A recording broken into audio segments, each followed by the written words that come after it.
there was this song that came out in 2018 called Shallow. It was by Lady Gaga and Bradley Cooper. And yeah. Now,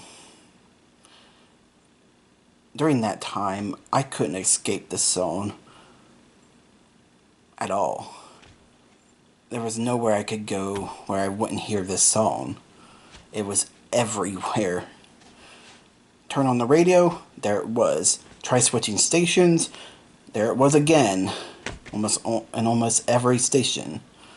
Now the only way I really could get away with it, or get away from it, was to maybe switch to a really genre specific radio station, you know, like a all metal radio station, or an all hard rock and metal radio station, or maybe something like that.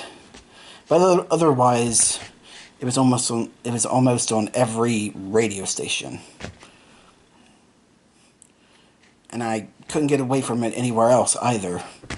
Go to Spotify, it was on almost every playlist during that time.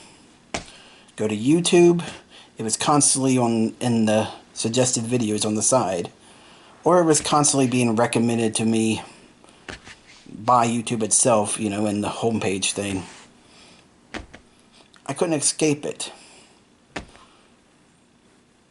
There was also buttloads of people constantly, you know, saying how good the song was and how great the song was, and constantly praising it and telling me, oh, you should listen to this song. It's so good, it's so great.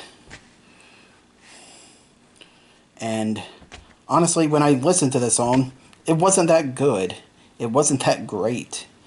It was kind of just mediocre, you know. Honestly, at least in my opinion. And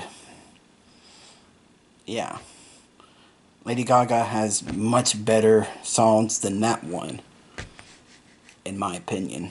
But yeah,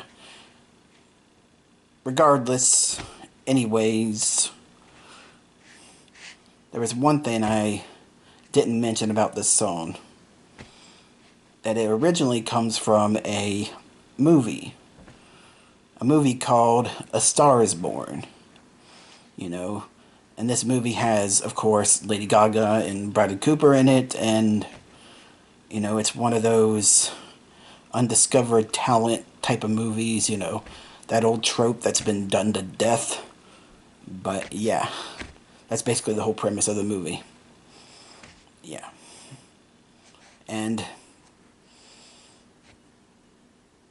I've never seen this movie at all, so I have no idea if it's good or not.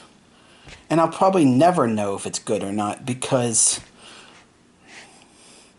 of my constant overexposure to that song, which it comes from. Which, you know, the song comes from the movie. Yeah. And I'll probably never know if it's a good movie or not because of that. You know, it's that whole something is ruined despite being associated with it thing. It's that whole thing, you know. Like, this movie could be a really great movie. A really awesome movie and really enjoyable. And I could really honestly probably enjoy it, maybe. I don't know.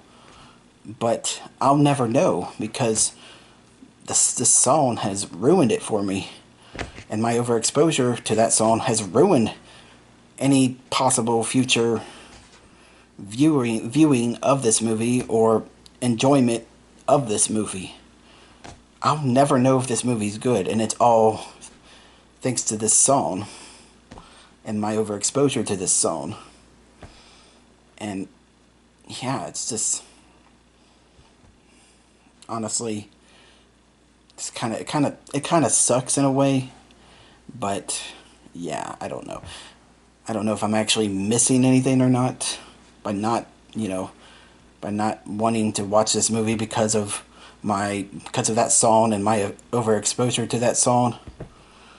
And you know, since that song is, you know, associated with this movie, and yeah, I don't know if I'm missing anything by not watching this movie because of that reason. I have no idea. But yeah, I kind of just wanted to, talk about that and mention that because I thought it was kind of interesting how one singular thing can ruin another thing just by association. And